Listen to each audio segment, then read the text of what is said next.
This is the first time we're directly looking at the video, and I'm really trying not to. Yeah, I look. Yeah, no, leave it up. Leave it up.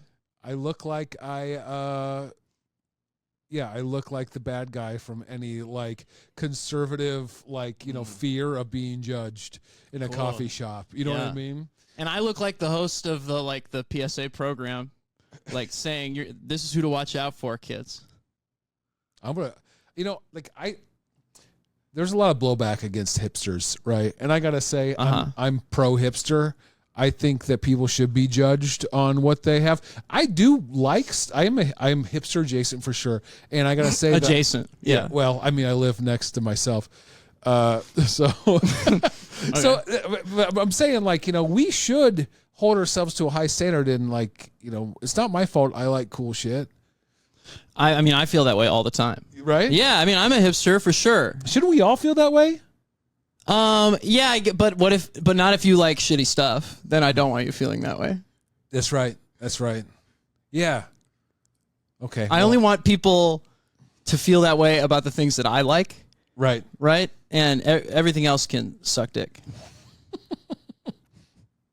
I agree. Yeah, you heard it here first. Yeah. Everything else. Yeah, exclusive. So what's something that you like? What's something that I like? Yeah, what's a band that you like? Oh, a band. Dude, I just saw my personal goat. I saw Stephen Lynch in Kansas City. Okay. Like a week ago. Very cool. And that was awesome. He's like my favorite ever. But like a band I like, I guess in Kansas City I'm seeing the Beths. You know the Beths? I've heard like of them. Like a New Zealand kind of indie pop rock kind of band. All right. And that's obscure enough to where I feel like you have had to curate your own taste. Yes. And so therefore accepted. Thank you. Yeah, that's something that I take a lot of pride in is the curation of my taste, the curation of like my like Spotify algorithm. Well, we shouldn't be accepting the things that we're given as the best things. We should go find the things that like us. Yeah. And it's that effort to make what we enjoy the best of what we enjoy is what makes like a person like cool. Yeah. Do you know what I mean? In my opinion, unfortunately, there are a lot of losers who would disagree. Yeah. Well, I mean, that's the hipster thing is like, I put a lot of effort into this fucking record collection that no one gives a shit about. Uh-huh. And so, okay, well, we should introduce yourself before we go any further. Hey, I'm Geoffrey. I'm a hipster, Geoffrey Eggleston. I'm brilliant. Have great taste. Welcome to the I'm a passionate lover. I live in Omaha. My phone number? No. I'm an actor and a comedian and Zach's acquaintance. That's about right. Yeah. Yeah. We haven't been to each other's birthday parties. How do you define a friend? Since I'm not. That's a great question. Yeah, because I mean, like, there's a lot of people I know in comedy. I would consider a lot of them friends, but acquaintance, I mean, I think is one of those ones where it's like, I like this person, but I don't know them well enough to show them my record collection. Yeah, to time my boat to their boat. Yeah, I don't know. I guess if you're talking friend in like the truest sense, not like because if I was talking about you like to someone else, I'd say, oh yeah, my friend Zach. Like that's reasonable. Well, maybe I wouldn't, but there's a high likelihood. There's a high likelihood that I would do that. But like, yeah, I don't know, a friend. Like, I guess. I mean, I didn't have your phone number till today. I guess that would probably be one of the friend boxes. This will be the longest conversation we've ever had. Yeah, it actually will be. I mean, I think it already is. Yeah. No, we've spent a few open mics in the back of Backline. Yeah, being cool, not watching the show, talking shop, talking comedy. That's what the cool guys do. The only art that matters is mine. Mm-hmm. Yeah. Mm-hmm. Just hang out in a green room that's guarded by like a Navy SEAL. And actively working to like kick people out, I think is really the vibe. No, so I don't know. Maybe after this we'll be friends. I don't know. Maybe there's like a conversation length threshold, right? Where you achieve friendship. I think that's it's. I mean, yeah. I mean, mine is like I think you're a good friend if you've seen me cry. And so I never cry. I mean, I think that's how I think you should measure happy birthdays. If like. Someone should wish me happy birthday if you've seen me cry. If I mean, because that's a handful of folks, right? That's like probably maybe 20 people. But it's just a birthday. It's not. But that's who is expected. Okay. Anyone can wish me happy birthday, but the only the people that have seen me cry are the people that I would think that would want to wish me happy birthday. Sure. So there's probably 20 people on Earth, and that's not like people that have had falling outs with or whatever. They don't have to. They're grandfathered out. Can you be grandfathered out? You can always be grandfathered in. Yeah. Well, grandfathers die. Mine are about that. Yeah, that's a funny Yeah. I went to his funeral. He's got grandfathered out. Yeah, you got yeah. Hell yeah. That's what I said when my grandpa died. Okay, well here's a question for you then, because I have some enemies that have seen me cry. Are my enemies my friends? That's a good question. But also it sounds like a really good bully. They were effective. I'll tell you. I mean, look what I'm doing right now. Look at the life path I'm down. Those bullies were effective. I had to double down so many times just to keep my head above water on, art, and I don't know. They probably have real jobs now, It's possible. Yeah. But that's their fault. Yeah, making other adults cry instead of other kids. Right. Yeah. Well, I mean, if they're still making kids cry, that's a commitment to bully them that we don't see a lot. Well, hey, man, that's actually something I really value in a friend, and something that'll make me want to be your friend is if you know who you are and you're unashamed about it. Mm-hmm. So in a way, like a bully who's like, yeah, I'm a bully, I kind of respect it. Right. I'm kind of like, whoa, that's an interesting guy who's just honest about it. Yeah. I mean, yeah, if he takes pride in it and he understands the bully culture. Mm-hmm. Mm-hmm. I mean, sometimes I feel like I bully people, but in a benevolent way, in a nice, like a kind bully. Yeah, like one time I was in a show and my friend had this scene where he got dumped and had to leave, and he was always going and then walking off stage, and we would wait in the wings, and I recruited some other people, to have my guys who go, I was really bullying it up, and as he would come off stage, we would all go. And didn't make him laugh, but we were kind of bullying him. But then eventually he started making a stronger choice as an actor. So I bullied him into being better. Huh. I think that raises an interesting question about where's the difference between bullying and coaching? Well, I think a coach would have said, hey, man, so let's look at this moment. Would have been direct. And a bully would have been, what I did, ha, that's funny, let's make fun of him. Right. Yeah. Okay. I like that. All right, let's. We're going to dive into these questions. Yeah. Get me to talk about something else. Okay, here's something less incriminating, hopefully. I don't know about that. What's the last crime you committed? Yeah. Are you willing to give a DNA sample? What meme do you quote the most often? Like TikTok or something that I would say is get a load of all these chickens, which is a very dated reference. Is that like Napoleon Dynamite? No, that's like a Vine. A Vine? Yeah, that's... Whoa. Or there's one that I quote, that's an English one where there's an old man getting off a bus and the bus driver goes, bye, and the guy goes, bye. He goes, bye-bye, and then the guy goes, old man goes, bye-bye. And so I say bye-bye like that a lot.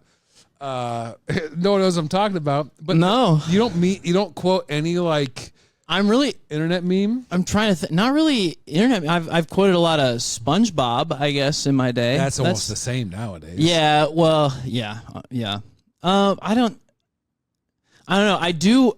Maybe it's because I watch so much TikTok and my brain is so thoroughly rotted that maybe I don't even know when I'm doing it. Oh, but okay. So this show I just did in Kearney. This it was a play, The Outsiders. 6'7" is a big. There it is. Is a big meme right now, and that happened a few times. We'd have talkbacks with the kids, and sometimes you're just talking. This is a completely innocuous gesture. Everybody does this, right. And all the kids would just go, and so by the end of it, we were all saying 6'7". Okay, do we know what it ironically, means? But I don't think it actually means anything. Right, is kind of what I've gathered. It's just sort of like a dog whistle that we're young and hip, or ha for the children. I don't know. Well, it started. It was I think it was, there was a rapper, and in his song he said 6'7", and then there was a clip of a basketball player saying 6'7", and then there was a video that was edited together of that, and then basketball players started saying it It doesn't mean I don't know. Right. That could be totally wrong, dude. But that's your young audience is really going to come after me. I hope not. What a weird thing for them to watch or listen to. That'd be so weird. I'd love to see the demographics though of this show. It'd just be, it'd be my dad and that's about it. Oh no! It's just like mid 70-year-olds from the rural Iowa love this show.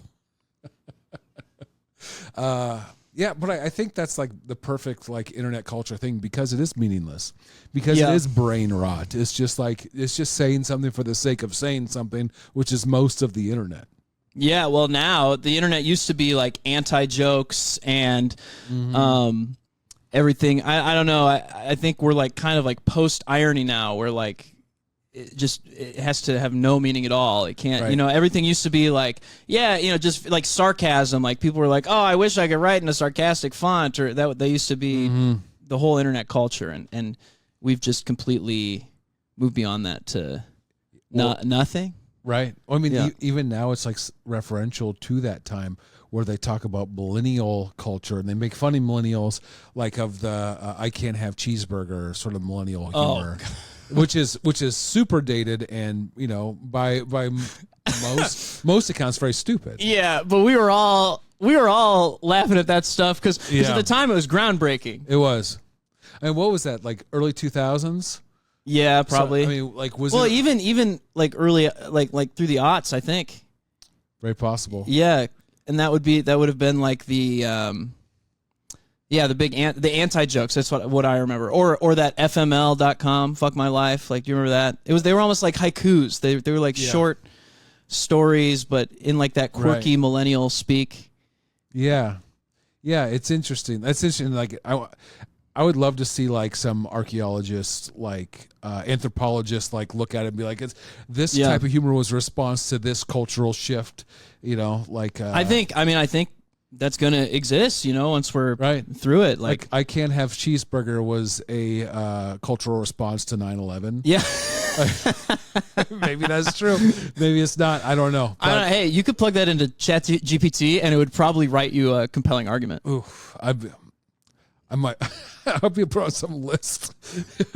Nah, dude. There are people saying way worse stuff, I think. Oh, yeah. In ChatGPT. I'd be put on the good guy list. Yeah. Look at this good guy. Me too. Well, especially in the current climate with the current administration, I think we're both pretty good guys. We're all right. Maybe. Yeah, we're white guys, dude. Yeah. Well, I suppose that's what they're looking for. Star Trek or Star Wars? Well, not right now. Yeah. Well, they're actually looking for. As long as I never listen to any of my podcasts or stand up, then I'll be fine. I think you're all right. Star Trek or Star Wars? I answer this carefully. Star Wars. I hate Star Trek. Really? Yeah. Okay. It's boring. It's boring as fuck. I don't disagree with you. Here's the thing. Like, my whole family, including my wife, are into Star Trek. Losers. Boring losers. I'll let them know. My brother, my sister, my dad. Do they watch? They love Star Trek. No, this podcast. My dad does. Oh, okay. He'll have to relay the message to the rest of them. Only if I how I feel about you guys. Yeah, he only watches the clips. He doesn't watch the whole thing. Okay. Because he's like, I saw that clip, and I'm like, yeah. Well, that's why I put it out there so people could see it. And then he'll call me about it. And he's like, yeah. And then I went back to watching Star Trek.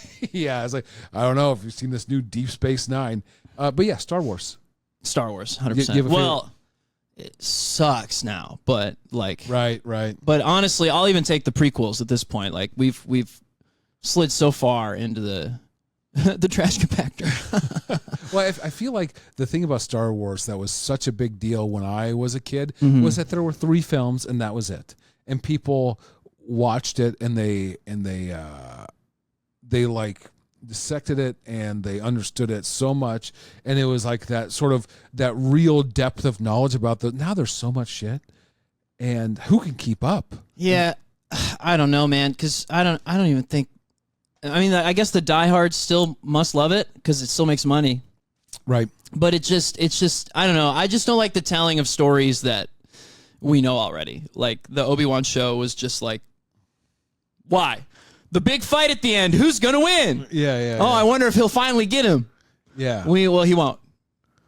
Yeah. It's anticlimactic and weird, and those new 3 movies sucked, and so, I mean, and that says a lot about Star Trek that I still like Star Wars more, because Star Wars is really, really bad.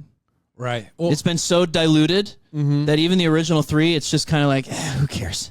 Yeah. Well, I mean, I've become real ambivalent to it. But there was the one where Rainn Wilson wrote, the guy who wrote Knives Out, and some other stuff. Was that the Rogue One? The Star Wars. It was the Star Wars one. The Skywalker, Rise of the Skywalker or whatever, that everyone else hated. I thought that was the second one of the new ones. Yeah. I like that one the best too, actually, because they did some different things, and it was like, oh, wow, they're making some like brave choices with this art. Wow, amazing. Instead of just paint by numbers bullshit.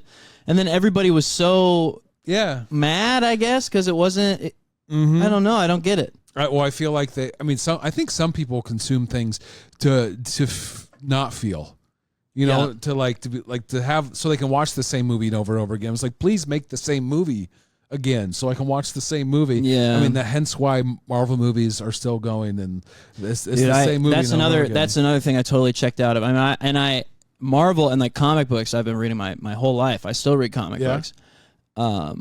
And I've been checked out of Marvel, the movies, for years, just because it became so. It's the same thing they do with Star Wars. It's just like meaningless, paint by numbers, never take a risk. Right. Like, the big risk is that the character is black. That's the risk. Sure. Like, come on, guys. Like, I hate to be this guy, but it's 2025 or 2020 or whatever year that came out. Like, that wasn't exactly like, I don't know, the fact that was the only hook, and that it was still just kind of like empty garbage, and it's just pandering, and Star Wars started doing that too, just kind of pandering to the lowest common denominator, like checking some boxes from a focus group. It just sucks, bro. Yeah, there's no real storytelling to it. No, there's no art. It's just like, you remember this? It just becomes like reliant on nostalgia. And I mean, I truly am not familiar enough with Star Trek. Maybe it's defied that, but probably not. Would be my guess. I feel like that's everything, right? Yeah. I mean, I can't really defend Star Trek in the way. Yeah, and no one can.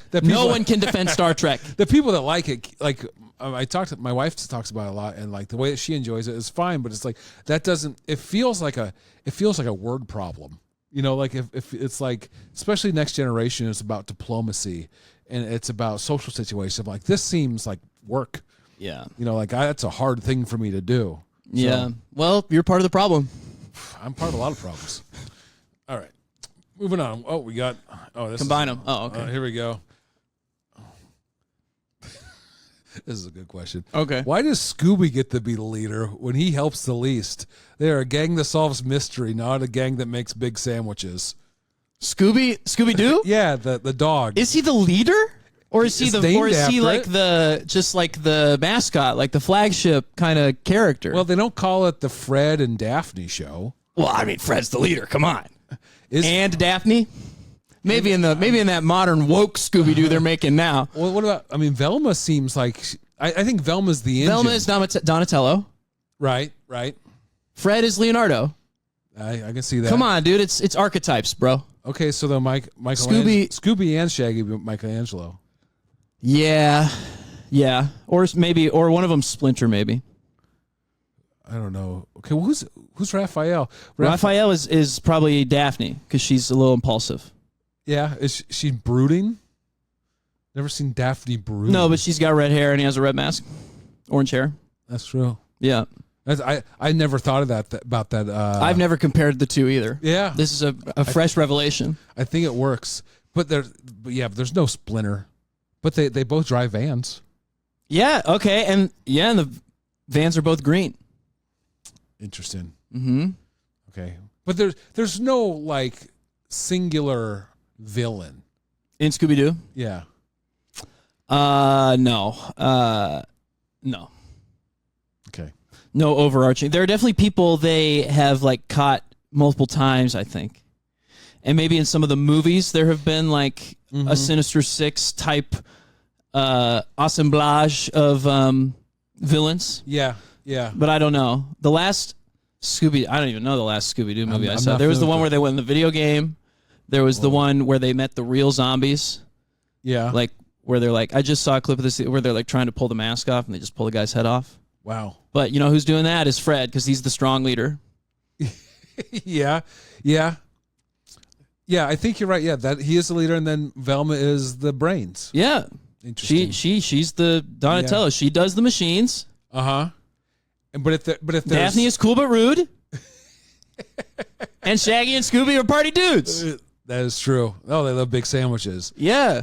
I mean, they should. They probably love pizza too. I bet they'd love some pizza.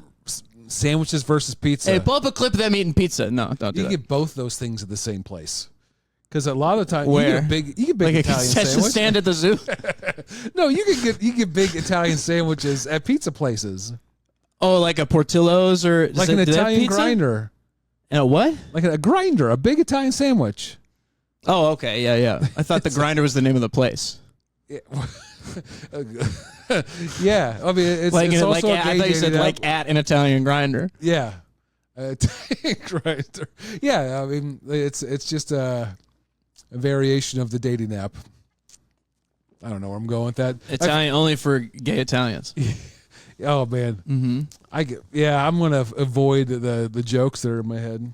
Dang, that's unfortunate. I mean, just a lot of spicy meatballs. Can you change your own oil? Nope. No? In theory, I guess I would know how to do it. Yeah, I've never done it. But if I absolutely had to, I'm pretty sure I could do it. I feel like I could learn pretty easily.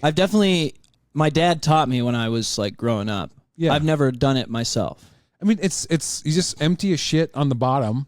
Yeah, there's like a certain cap. Yeah. I know the specifically shaped kind of cap. Mm-hmm. And it drains out a little spigot. Mm-hmm. Change the filter? Oh, yeah, I guess. Yeah. Maybe I wouldn't. I forgot about the filter. Well, I didn't don't know. have to do the filter every time. Okay. But if you want your clean oil, you empty it and then you put more on the top. Can you change the tire? Yeah. Have you changed the tire? Yeah. Yeah, I've done that many times. I mean, that's the thing I know for sure. Yeah. Oil, I feel like I could sort it out if I just knew, but I've never done it. I don't feel like I have to. You know what I mean? I just paid to have mine. They say this is the price. I go, okay. Right. And people, you can do it. So I don't care. Yeah. I don't want to get oil on my hands. Would you spend $60 to save 2 hours and not have to throw away a bunch of shit? Yeah. I definitely would. I'd spend $100. I put on new brakes once. Whoa. Yeah. I had a guy do that for me in Little Rock once. I got to the show, and as I hit my brakes to park, they went. And the next day was a Sunday down in Arkansas where nothing's open. And I just had this private mechanic and I watched him. So maybe I could do that too. It's very possible. Yeah, I think you could. You think so? I know like the pieces. I know like what everything looks like.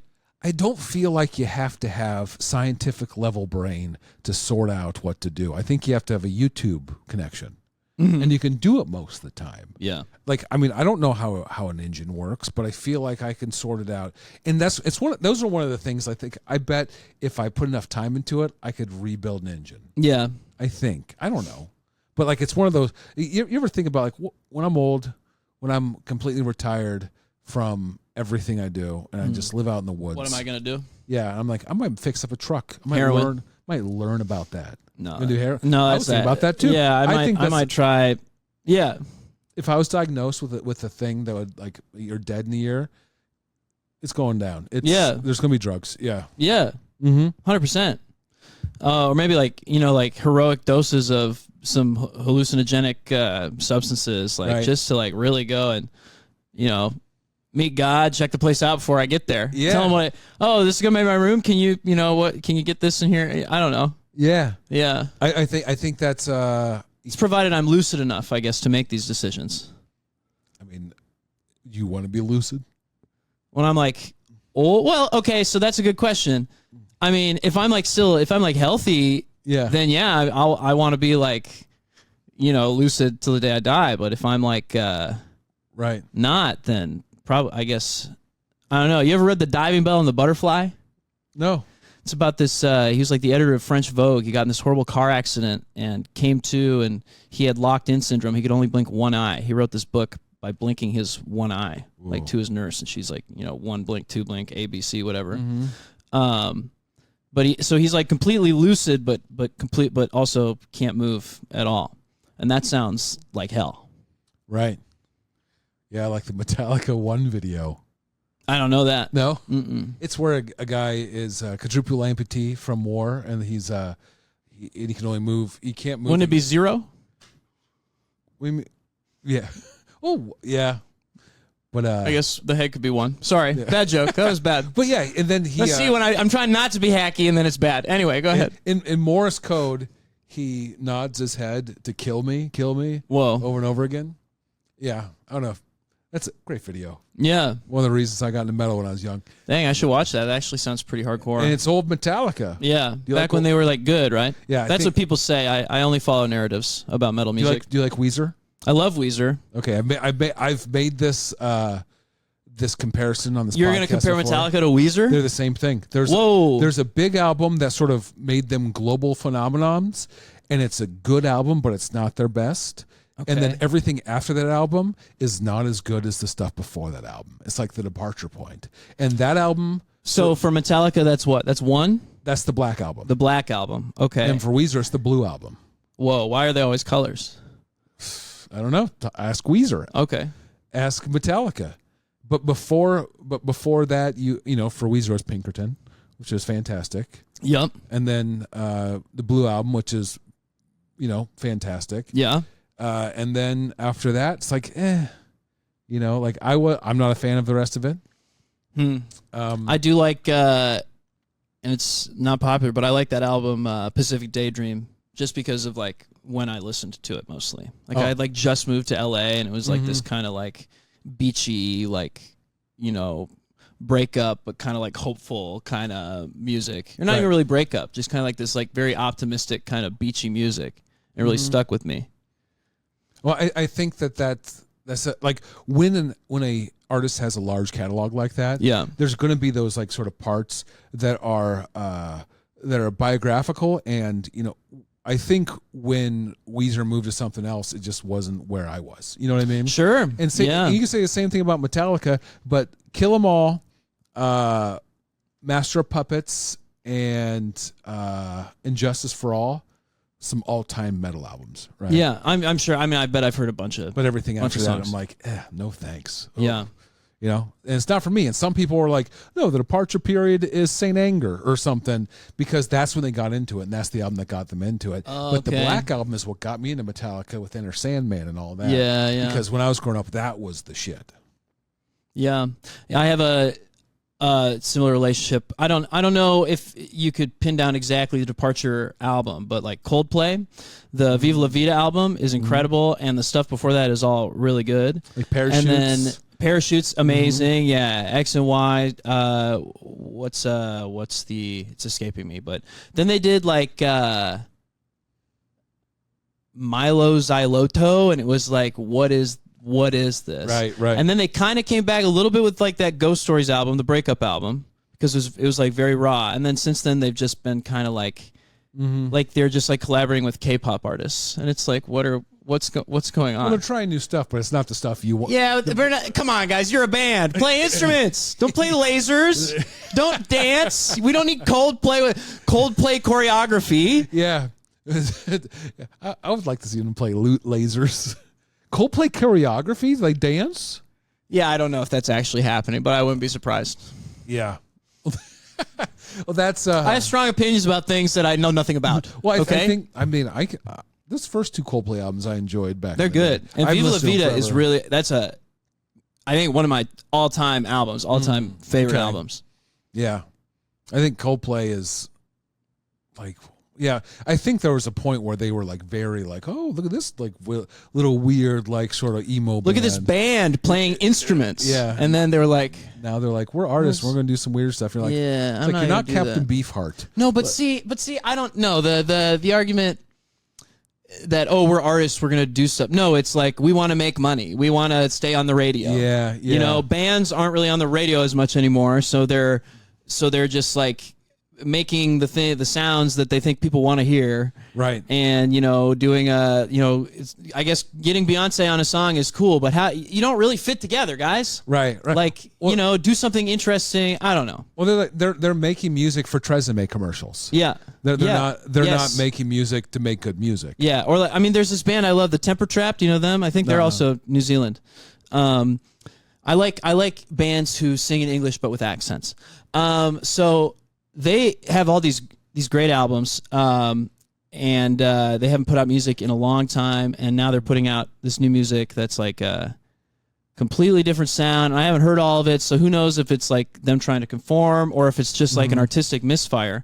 But I would rather it be like shitty as an artistic misfire than it be shitty as a let's get a Super Bowl placement, like with this car commercial song. Yeah, well, that's the hipster in me, dog. I don't know, Right. Well, I think that's the old like adage of people being like, they're commercial. They want to appeal to most things instead of like actually make the stuff that they've always made. Yeah. So, well, but I wonder, like, after you've made like your big thing, like something like really, really good, how many more, as like an artist, like how many more do you have?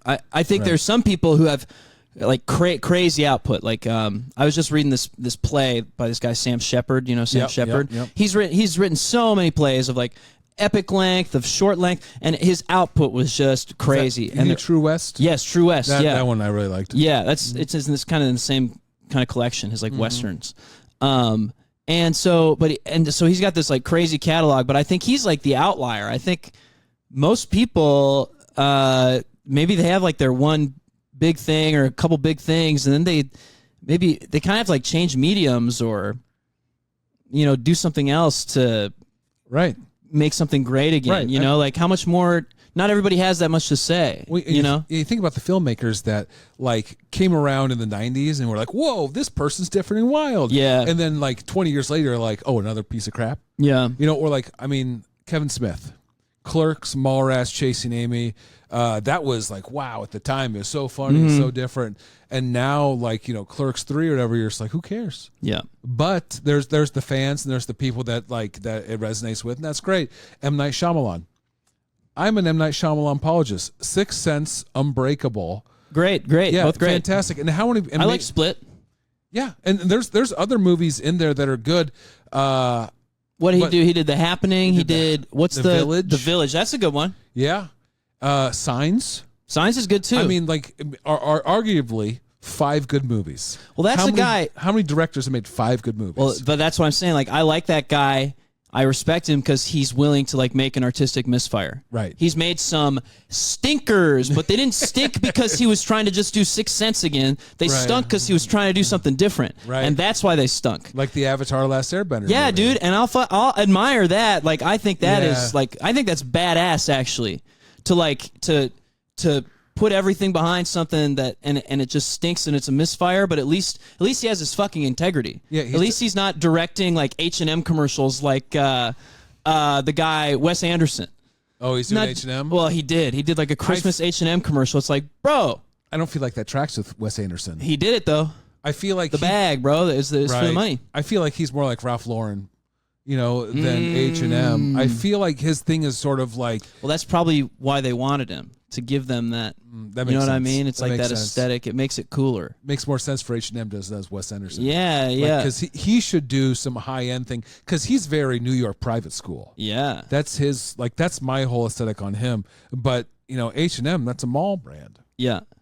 But okay, I don't think it's more than a mall brand. It is now. H&M, whole lot more. Yeah. Well, you can see him at the Asteroid City mall. Oh, I haven't even watch that most of his stuff. I'm not super familiar. Every time I watch a Wes Anderson movie, but that's something about him is I haven't seen a lot of his stuff, but I know what it looks like. Right. Right. Well, Rushmore's an all-timer. But every time I watch a Wes Anderson movie, I'm never like, this sucks. I'm like, oh, this is a Wes Anderson movie. This checks all the boxes of Wes Anderson movies. Yeah. And like, the French Dispatch and what about, didn't he do Fantastic Mr. Fox? Yeah. That's pretty different. He made stop motion animation. Cool. But like I'll watch these movies and I'll never go, that wasn't good. I was like, this is good, but this is a Wes Anderson movie. Yeah. I get all the same feelings as I have ever since Life Aquatic. You know, Right. it's all the same. But And with M. Night Shyamalan, it's wow, this is good, or wow, that sucked ass. yeah. What's the one where it's they're at the weird concert, and there's a killer. Oh, like the new is this Yeah, pretty with Josh Hartnett. trap Yeah. or something? Yeah, that one is insanely bad. And Yeah. it was so funny. The way 'cause the it's guy so keeps bad. getting away, it's Yeah, like it's so dumb. But I consumed most of that movie through TikTok clips. Oh yeah, Like I haven't seen it, but it was just all over TikTok, so I've basically you seen basically it. saw it. Yeah, I mean, yeah. It was just like I've probably spent more time watching the clips than it would have taken me to just watch the movie. Right. And that could be said probably about a lot of pieces of media because of TikTok. And Right. it just completely ruined my brain. Yeah, I think I'll say ruin the movie, which it's like that'd be hard to do. Yeah, no. It's not. There's not a lot to be saved. but it's one of those movies you watch. You're like, whoa, what choices? Wow. Yeah. But yeah, it's not good. Yeah, but he tried to do something, you know? He did something. It was interesting. And oddly enough, you know what? There was something compelling about it, though, right? Because people really talked about that. And Right. really, the clips and stuff, they really consumed that. Like, there was something, and maybe because it was so, like, kind of more melodramatic, it kind of appealed. Because, there's this big phenomenon in the acting world right now where, like, most of the audition notices are for vertical short films. For these companies like Real Short and like or it'll be called like Drama Channel, and it's like an app, a subscription app with these like soap opera short style videos that are incredibly, they're like soap opera, just incredibly melodramatic, very like telegraphing the feelings, because when you're scrolling you're not able to think about anything, right? So it just has to be like telegraphed to you. And I think a movie like that's kind of corny and cheesy. Right. The reason it can be compelling in that short format, and that's probably what drove a lot of traffic to it, was these weird clips that, when viewed as like a minute long, 45-second long thing, are actually very compelling because it's so like kind of in your face and honest about what it is. There's no nuance. Yeah, exactly. And when I'm a little, piggy eating my slop, scrolling on my phone, Right. I don't have time for nuance. I have a half a second to know, bad guy. Yeah. Bad guy, he's stealing away from her. Like that's just, and I'm no better than anyone else. We're all like that, I think, when we're scrolling. No, I get that.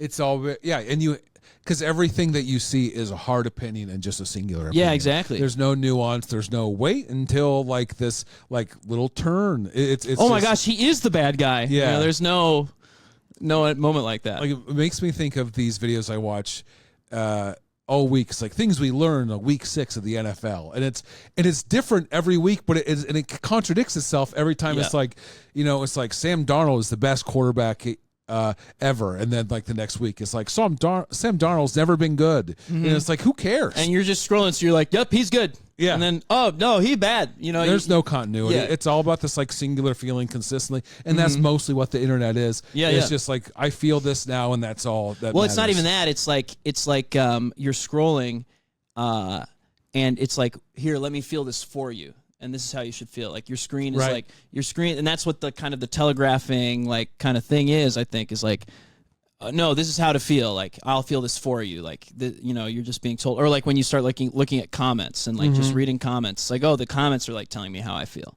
Right. Instead of having my own thoughts, because there's no time for nuance as you scroll. Right. And this isn't a new thought of mine, but it's we depend on the internet for news, but it's not the news. It's just the emotional news. It's not what happened. It's about what people feel about what happened. Here's how you should feel right now. Exactly. Towards this like group of people or this person or this subject or this place or whatever. Exactly. All right. Here's an interesting question. How do airplanes stay up in the sky like that? I think it has to do with like drag and the wings and. I think it's angels. Oh, okay. I've actually been thinking. Do you think maybe they're just like big birds and they're just not telling us? I'm listening to this theory. Big birds and they're just not being honest with us. And like the windows, when you're looking out at the wing, like that's like a screen. It's projected on there. It's not real. That's interesting. They're actually big wings flapping. And that's what turbulence is. is when the bird kind of freaks out. Yeah. I mean, where do they come from? Where do these planes come from? Why don't the sky? That's true. Okay, that's a dumb question by my part. Yeah, really stupid question, Zach. And I guess the private planes would be when they were a child. Private plane? Yeah. Well, hey, there are multiple species. There's still that's still a big ass bird. A small plane is still a big ass bird. Mm-hmm. Mm-hmm. But it's all that that condor stuff, the California condor is propaganda. Oh yeah. So the biggest bird. Yeah, sure. I mean, if we do go by the Ray Kurzweil, we go from humans to machines, maybe the birds, since they were dinosaurs and then they went into birds and now they're going into planes, it's the next step in bird evolution. Yes. Okay. Sorted it out. Yep. I still think it's angels. Angels are also birds. Yeah. Think about it, dude. What else has wings? If it has a wing, it's a bird. Well, it has 2 wings. 2 wings. 1 wing, and it's a buffalo. That's right. Yeah, I mean... Or no, that's more like 13 or 14 wings. Yeah, if 12 wings, that's a buffalo wild wing. Yeah, that's a buffalo wild wing. Excuse me. Also, angels. Yeah. Yeah. At least that's what I say when they bring my wings. You're an angel. Mm-hmm. And then they're like, sir, you have to stop harassing our waitstaff. It's true. Yeah, that's what they say. It's like, hey, let's get some plane wings in here. Imagine, plane as in PLAIN, or never mind. Okay. No, I was with you. You have wings on your hand. That's right. That's a bird. Why are the trash cans in the hotel room so small?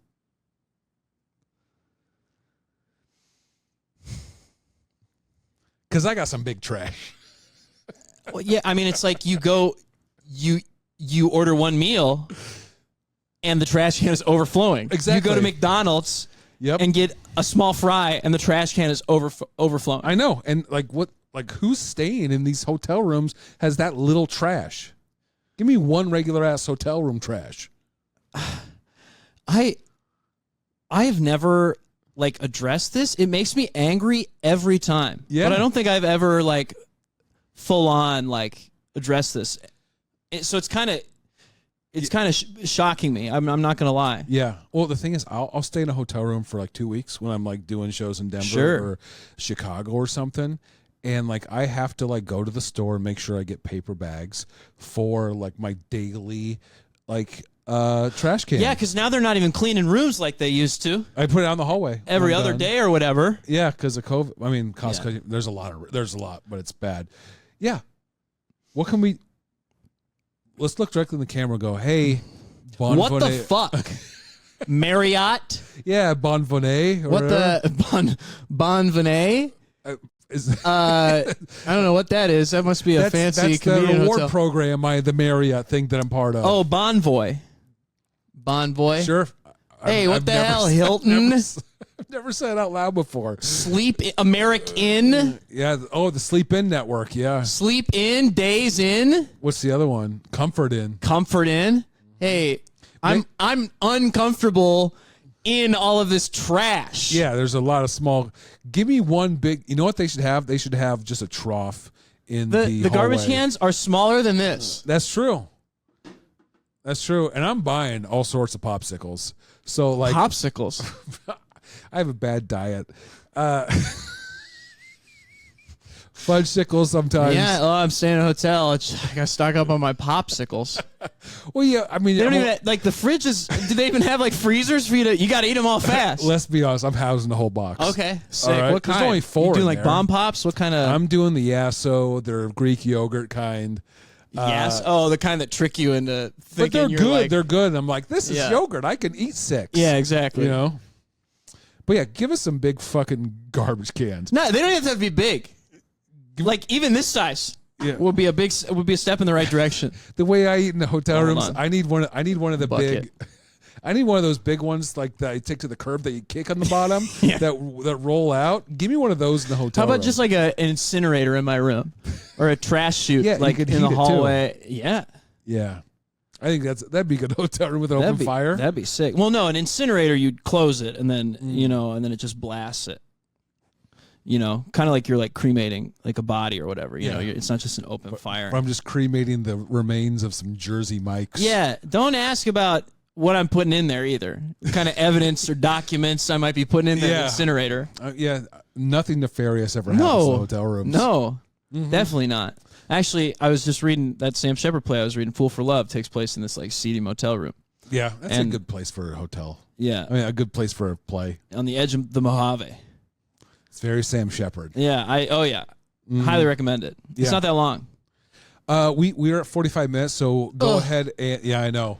We just got into the hotel room. We got into the trash can dialogue, which I know is taking the riveting. I know. But let everyone know where they can find you online and what projects and how they can check out your projects and all that stuff. Let's see. Online, you can follow me at Geoff Eggs. It's Jeff with a G, the original spelling.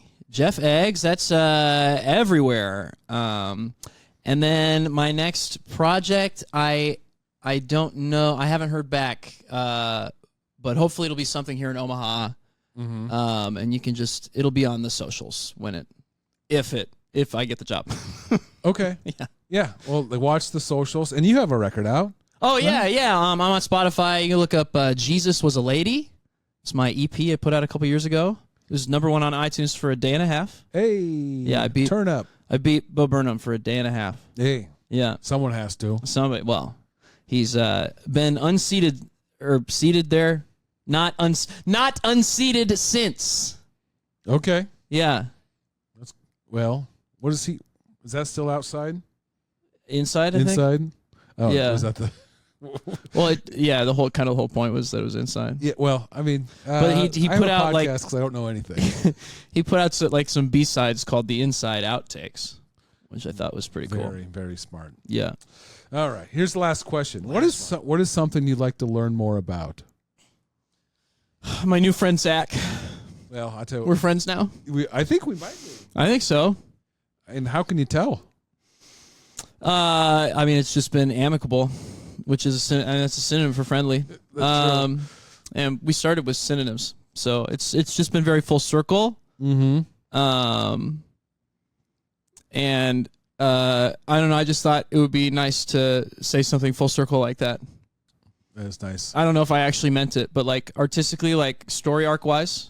I mean, yeah, and I love good. I mean, one thing that we've learned about each other as friends is that we both love good storytelling. Yeah, we've learned that today about our talk about. We should just reflect on this podcast.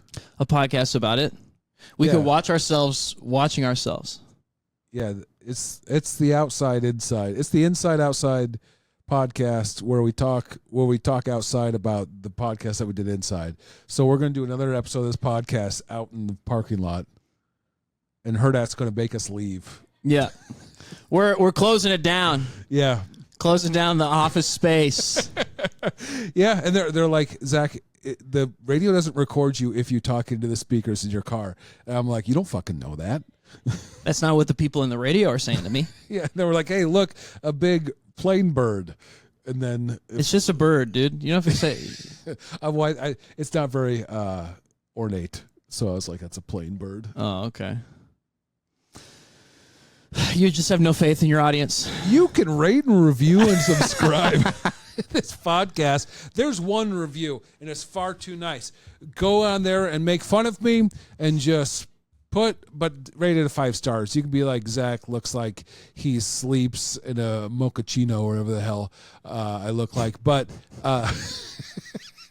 but go on it should be still called iTunes, Apple Podcasts, and Spotify. Rate, review, share with your friends. Get us over a dozen listeners. Thanks.